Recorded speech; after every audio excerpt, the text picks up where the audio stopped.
নমস্কার বন্ধুরা, আনন্দ সংবাদ রতনপুর কালীমাতা ক্লাবের পরিচালনায় এক শর্ট হ্যান্ড ক্রিকেট প্রতিযোগিতা আয়োজন করা হয়েছে। খেলাটির এন্ট্রি ফি হচ্ছে 1500 টাকা আর অগ্রিম হচ্ছে 1000 টাকা। তো তোমাদের খেলাটার নিয়মাবলী বলে দিই। খেলাটি হবে 8টি টিমের মধ্যে।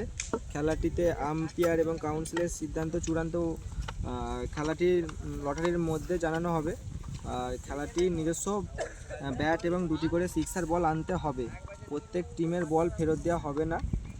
খেলাটি মিলের ব্যবস্থা আছে। সেমিফাইনালে 4টি টিম, আর প্রত্যেক দলের 11 জন করে খেলবে। প্রত্যেকটি টিমকে খেলার আগের দিন সময় সন্ধ্যায় জানানো হবে। পুরস্কার হচ্ছে উইনার 7000 প্লাস ট্রফি, রানার্স হচ্ছে 5000 plus trophy. Best batsman, best bowler, man of the match, man of the series. এছাড়াও মাঠে থাকবে আকর্ষণীয় পুরস্কার। কারণ খেলার ডেট পরিবর্তন হতে পারে। আর খেলাটি হবে তোমাদের বলে দিই 10/1/2026। আর কারণবশত ডেট চেঞ্জ হতে পারে। যোগাযোগ নাম্বার তোমাদেরকে আমি দিয়ে দেবো, ঠিক আছে।